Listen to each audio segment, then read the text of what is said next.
दोस्तों पिछले कुछ घंटों से तरुण तेजपाल बहुत ज्यादा ट्रेंड कर रहे हैं। कौन है तरुण तेजपाल, क्या मैटर है, आइए समझते हैं। यह मामला नवंबर 2013 का है। गोवा के एक 5 स्टार होटल में तहलका मैगजीन का एक बड़ा इवेंट चल रहा था। इसी इवेंट के दौरान वहां के एक सीनियर जर्नलिस्ट पर उनकी ही एक जूनियर कुलीग ने आरोप लगाया कि उन्होंने होटल की लिफ्ट में 2 अलग अलग रातों में यानी 7 और 8 नवंबर को उनका सेक्सुअल हैरेसमेंट और रेप किया।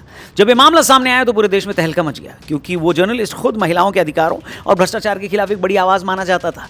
नाम था जर्नलिस्ट का तरुण तेजपाल, जिसको अब हाईकोर्ट ने दोषी करार दिया है। पूरा मामला चलिए समझते हैं। तरुण तेजपाल को 10 साल की सजा सुनाई गई है। गोवा में बॉम्बे हाई कोर्ट ने तहलका के पूर्व एडिटर इन चीफ और पत्रकार तरुण तेजपाल को एक महिला पत्रकार के रेप का दोषी पाया। दोस्तों तरुण तेजपाल और उनकी जूनियर कलीग के बीच हुए इस क्राइम के सामने आने के बाद तहलका वाले आदमी के नाम पर ही तहलका मच गया। तरुण तेजपाल भारत के सबसे पॉपुलर और कंट्रोवर्शियल पत्रकारों में से एक रहे। एक टाइम में उन्हें देश के इन्वेस्टिगेटिव जर्नलिज्म का चेहरा माना जाता था। साल 2000 में तरुण तेजपाल ने तहलका.com की शुरुआत की। बाद में एक प्रिंट मैगजीन वो बन गई। इससे पहले वो बड़े बड़े मीडिया इंस्टीट्यूशंस में अहम पदों पर काम कर चुके थे। तेजपाल की लीडरशिप में तहलका ने ऐसे खुलासे किए जिन्होंने इंडियन पॉलिटिक्स में भूचाल ला दिया था। साल 2000 में क्रिकेट मैच फिक्सिंग को लेकर तहलका ने मनोज प्रभाकर के साथ मिलकर क्रिकेट में हो रही सट्टेबाजी और फिक्सिंग का पर्दाफाश किया था। इसके बाद साल 2001 में ऑपरेशन वेस्ट एंड चला। यह तहलका का सबसे बड़ा धमाका था। इसमें डिफेंस डील्स में भ्रष्टाचार को उजागर किया गया। कैमरे पर डिफेंस के अधिकारियों और तब के नेताओं को रिश्वत लेते हुए दिखाया गया।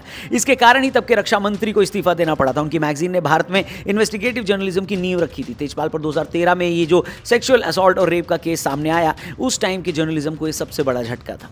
ऐसा इसलिए क्योंकि तेजपाल और उनकी मैगजीन हमेशा महिलाओं के अधिकारों और न्याय की वकालत करती थी। जब उन पर खुद अपनी ही जूनियर के साथ रसूख का फायदा उठाने का आरोप लगा तो इसे वर्क प्लेस हरासमेंट और डबल स्टैंडर्ड का सबसे बड़ा एग्जाम्पल माना गया। सोचिए, यह मामला 2012 में दिल्ली गैंगरेप निर्भया कांड के ठीक 1 साल बाद हुआ, जब महिलाओं की सुरक्षा को लेकर देश भर में भारी गुस्सा था और कानून सख्त किए गए थे। जांच में यह बात सामने आई कि इस केस में विक्टिम तरुण तेजपाल की बेटी की दोस्त भी थी।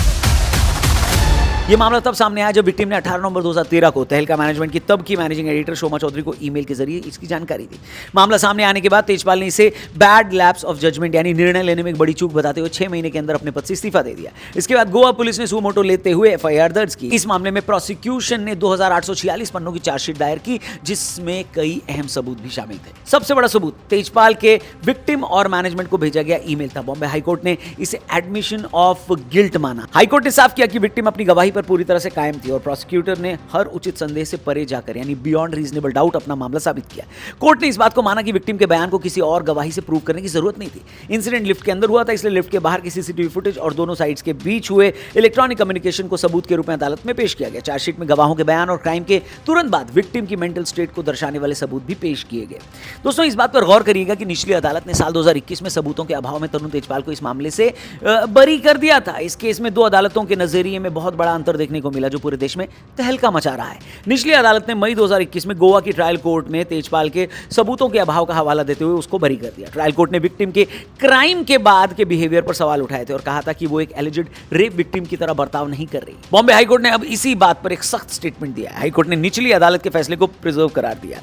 कोर्ट ने कहा कि ट्रायल कोर्ट परफेक्ट विक्टिम के मिथक का शिकार हो गई। ये एक ऐसी रूढ़िवादी सोच है जिसमें माना जाता है कि विक्टिम को एक खास तरीके यानी पूरी तरह से कमजोर, डरी हुई या सहमी हुए तरीके से ही बिहेव करना चाहिए। हाईकोर्ट ने कहा कि जब कोई विक्टिम इस खांचे में फिट नहीं बैठती तो उसके ट्रॉमा को कम आंका जाता है, जो कि सरासर गलत है। इसके अलावा हाईकोर्ट ने डिफेंडेंट्स के विक्टिम के प्राइवेट लाइफ को उछालने और क्रॉस एग्जामिनेशन के दौरान उसे प्रताड़ित करने की परमिशन देने के लिए निचली अदालत की भी निंदा की है। 30 नवंबर 2013 को तेजपाल गिरफ्तार हुआ, 2021 में बरी हो गया, लेकिन हाईकोर्ट में वो सच सामने आ गया जिसके लिए हमारे जस्टिस सिस्टम को बधाई देनी बनती है। बॉम्बे हाईकोर्ट की गोवा बेंच ने निचली अदालत के फैसले को पलटते हुए तरुण तेजपाल को आईपीसी की डिफरेंट सेक्शंस जैसे भरोसे के पद पर रहते हुए रेप और यौन उत्पीड़न के तहत दोषी ठहराया और 10 साल के रिगरस इंप्रिजनमेंट और 10 लाख के जुर्माने की सजा सुनाई।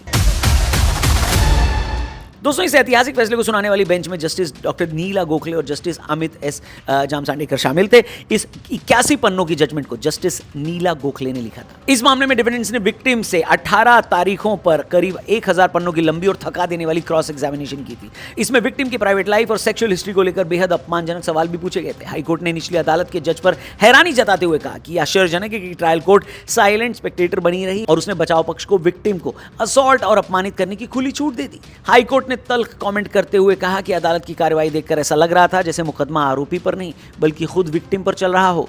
बचाव पक्ष की यह दलील थी कि तेजपाल ने विक्टिम और तहलका मैनेजमेंट को जो माफीनामे के ईमेल लिखे थे वो दबाव में लिखे थे। हाईकोर्ट ने इस तर्क को कूड़ेदान में डालते हुए कहा कि वे ईमेल तेजपाल ने खुद अपनी मर्जी से लिखे थे और वो क्लियरली बिना सहमति के बनाए गए सेक्सुअल रिलेशंस का एडमिशन ऑफ गिल्ट भी है। अक्सर मामलों में कहा जाता है कि विक्टिम के बयान को साबित करने के लिए बाकी गवाहों या सबूतों की जरूरत है। जजों ने कहा कि विक्टिम की गवाही स्टर्लिंग क्वालिटी यानी पूरी तरह से भरोसेमंद और बेदाग थी। वो 13 साल तक अपने बयान पर अडिग रही और उसे किसी और से अपनी गवाही सर्टिफाइड करवाने की कोई जरूरत नहीं थी। यह फैसला केवल तरुण तेजपाल की सजा तक सीमित नहीं है दोस्तों, ये भारत की अदालतों के लिए भी एक मैनुअल है कि सेक्सुअल असॉल्ट के मामलों में महिलाओं के कैरेक्टर असैसिनेशन को प्रोसेस ऑफ जस्टिस का हिस्सा नहीं बनने दिया जा सकता। क्लियर है, खत्म। अब दोस्तों, तरुण तेजपाल का मामला जब 2013 में पहली बार सामने आया था तब इसने भारतीय मीडिया, लिटरेचर और बॉलीवुड जगत को 2 धड़ों में बांट दिया था। चूंकि तेजपाल खुद एक बड़ा पत्रकार और इंग्लिश लिटरेचर का जाना माना लेखक था, इसलिए शुरुआत में उसके कई करीबी दोस्तों, लेखकों और पत्रकारों ने या तो खुले तौर पर उसका बचाव किया या फिर विक्टिम के दावों पर सवाल उठाए। इसके अलावा शोमा चौधरी, जो उस वक्त तहलका में तेजपाल की सेकंड इन कमांड थी, उन्होंने भी शुरुआत में तेजपाल को कानूनी प्रोसेस से बचाने की पूरी कोशिश की थी। शोमा का लॉजिक था कि एक दुर्भाग्यपूर्ण घटना है और तेजपाल के बैड लैप्स ऑफ जजमेंट का मामला है। उन्होंने लॉजिक दिया कि चूंकि तेजपाल ने 6 महीने के लिए अपने पद से इस्तीफा देकर खुद को सजा दे दी है, इसलिए ये एक इंटरनल मामला है जिसे कंपनी के लेवल पर सुलझा लिया गया है। उन्होंने तुरंत पुलिस में शिकायत करने या वर्क प्लेस पर महिलाओं की सुरक्षा के लिए बनाए गए कानूनी विशाखा गाइडलाइंस का पालन करने से परहेज किया था। National award winner film director Vishal Bhardwaj शुरुआत से लेकर अंत तक तरुण तेजपाल के परिवार के साथ खड़े दिखे, यहां तक कि वे इस केस की अंतिम बहसों और कोर्ट की सुनवाइयों के दौरान भी गोवा की अदालत में फिजिकली मौजूद रहे। ऐसा भी कई सारी रिपोर्ट्स बताती हैं। तेजपाल की सजा के तुरंत बाद यह सामने आया कि विशाल भारद्वाज इस पूरे केस पर एक फिल्म भी बनाने की कोशिश कर रहे हैं, जहां वो इस मामले को सिर्फ एक सच के रूप में नहीं बल्कि मल्टीपल पर्सपेक्टिव और कॉन्ट्रडिक्शंस ऑफ फैक्ट्स के रूप में दिखाना चाहते हैं। क्रिटिक्स का मानना है कि इस तरह की सिनेमाई अप्रोच एक सजा याफ्ता बलात्कारी के पक्ष को ग्रे शेड या ह्यूमन एरर के रूप में दिखाकर उसे सिंपैथी दिलाने का भी प्रयास है। बॉलीवुड के एक्टर दिलीप ताहिल और थिएटर जगत के अलक पदमसी ने भी शुरुआत में तेजपाल के पक्ष में बयान दिए थे। उनका लॉजिक यह था कि यह पूरा मामला आपसी सहमति या शराब के नशे में की गई ड्रंकन बैंटर हो सकता है। उन्होंने मीडिया ट्रायल का विरोध करते हुए कहा कि एक डिस्टिंग्विश्ड जर्नलिस्ट की पूरी जिंदगी और करियर को बिना पूरी जांच के खत्म नहीं किया जाना चाहिए। अरुंधति रॉय ने सीधे तौर पर तेजपाल के अपराध का सपोर्ट नहीं किया, लेकिन घटना के तुरंत बाद आउटलुक मैगजीन में लिखे अपने कॉलम में उन्होंने जो बातें कही उसे तेजपाल को एक सिंपैथी कवर देने के प्रयास के रूप में देखा गया। उन्होंने तेजपाल को एक पुराना, जेनरस और सपोर्टिव दोस्त बताया। उन्होंने लिखा कि इस खबर से उनका दिल जरूर टूटा, लेकिन वो पूरी तरह हैरान नहीं है। क्रिटिक्स का मानना था कि ऐसे गंभीर अपराध के समय आरोपी के उदार और अच्छे कैरेक्टर का बखान करना विक्टिम के स्ट्रगल को कमजोर करने जैसा था।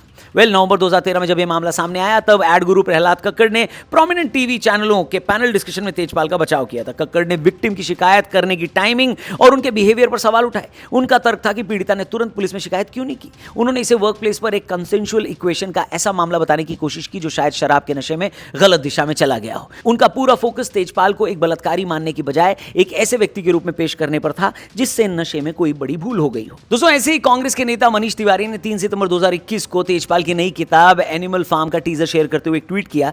उन्होंने तेजपाल को अपना कॉलेज का सीनियर बताते हुए लिखा कि वे बहुत अधिक बदनाम किए गए, ह्यूजली पॉलिटिकली प्रोसिक्यूटेड और अब ऑनरेबली एक्सोनरेटेड यानी इज्जत से बरी किए गए व्यक्ति हैं। तिवारी ने उन्हें ब्रिलियंट एंड मर्क्यूरियल बताते हुए उनकी वापसी का स्वागत किया। जब शिवसेना सांसद प्रियंका चतुर्वेदी ने तिवारी के इस ट्वीट की कड़ी आलोचना की और इसे महिला के यौन उत्पीड़न का मजाक उड़ाने वाली सिक माइंडसेट और कोजी क्लब की शर्मनाक हरकत बताया तो तिवारी एग्रेसिव हो गए। तिवारी ने एक वकील होने का हवाला देते हुए तर्क दिया कि मैं जानता हूं कि जजमेंट कैसे पढ़ा जाता है। तेजपाल को निर्दोष पाया गया और ये एक कठोर सच है। बात इतनी बढ़ गई कि तिवारी ने चतुर्वेदी को मानहानि का मुकदमा करने तक की धमकी दे डाली। बॉलीवुड के मशहूर डायरेक्टर अनुराग कश्यप ने भी तरुण तेजपाल का बचाव किया था। अप्रैल 2014 में जब तरुण तेजपाल जेल में थे और मामले की जांच चल रही थी तब अनुराग कश्यप ने सोशल मीडिया पर एक कंट्रोवर्शियल पोस्ट लिखकर पब्लिकली उनका बचाव करने की कोशिश की। अनुराग कश्यप का लॉजिक भी मेनली सीसीटीवी फुटेज के उनके अपने पर्सनल एनालिसिस पर बेस्ड था। उन्होंने अपनी पोस्ट में सीधे तौर पर विक्टिम के दावों को झूठा करार देते हुए लिखा कि मैंने सीसीटीवी फुटेज देखी है और उस लड़की ने तरुण तेजपाल के बारे में जो कुछ भी कहा है उसमें से कुछ भी सच नहीं है। कश्यप के इस बयान ने उस वक्त भारी कंट्रोवर्सी खड़ी कर दी।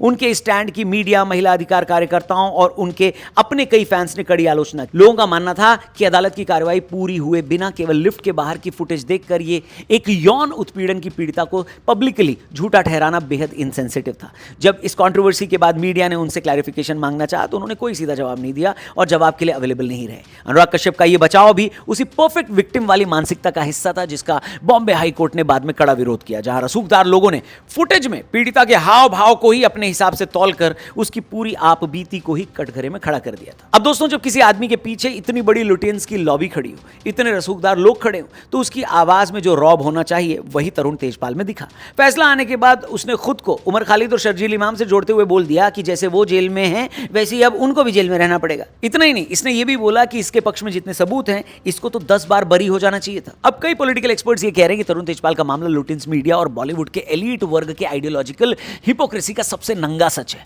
जो कोजी क्लब दूसरों के अपराधों पर सड़क पर उतरकर जीरो टॉलरेंस का शोर मचाता है, वही आरोपी अपना होने पर अचानक सिंपैथी का चोला पहन लेता है। इस केस में जब इस लॉबी के अपने ही पोस्टर बॉय पर अपनी बेटी की एज के एम्प्लॉय से सेक्सुअल हैरेसमेंट का आरोप लगा, तो इस इकोसिस्टम ने अपराध को निर्णय लेने में चूक और नशे में हुई फ्लोटिंग जैसे इंटेलेक्चुअल वर्ड से ढकने की बेशरम कोशिश की, और जस्टिस की गुहार लगाने की बजाय लोगों ने खुद जज बनकर 2 मिनट की सीसीटीवी फुटेज से पीड़िता का ही रूथलेस कैरेक्टर असैसिनेशन कर डाला।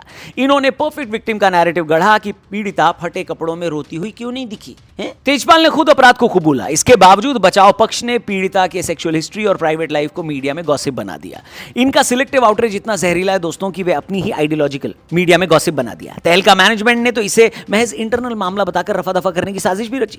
इनका सिलेक्टिव आउटरीच, यानी जो सो कॉल्ड ये इंटेलेक्चुअल्स हैं, इनका सिलेक्टिव आउटरीच इतना जहरीला है कि वो अपनी आइडियोलॉजिकल लॉयल्टी और रसूख के लिए किसी भी विक्टिम की सरेआम बदनामी कर सकते हैं। यह फैसला उस पाखंड की पोल खोलता है। यह लुटियंस और बॉलीवुड के इस पूरे पाखंडी इकोसिस्टम के मुंह पर एक कानूनी तमाचा है जिसको रसूखदार लोगों ने बचाने की कोशिश की। इस पूरे मैटर पर आपका क्या कहना है, लिखकर जरूर बताना। इस केस से जुड़ा हुआ अगर आपको कुछ भी याद आता है, क्या था आपका ओपिनियन, क्या थी आपकी राय उस टाइम जब आपने इस खबर को देखा, तब आपका क्या एनालिसिस था, क्या असेसमेंट था, कमेंट करके जरूर बताना। और जो फैसला आया, क्या आप उससे सहमत हैं, क्या आप उससे खुश हैं, इस मामले में आपकी जो भी ओपिनियन हो बिंदास लिखना। चैनल को सब्सक्राइब करना और हमारे लेटेस्ट पॉडकास्ट को एंजॉय करने के लिए हमारे टीआरपी चैनल पर भी जरूर जाना। द रौनक पॉडकास्ट हमारे चैनल का नाम है, लिंक डिस्क्रिप्शन में दिया है। Thank you for watching. जय हिंद।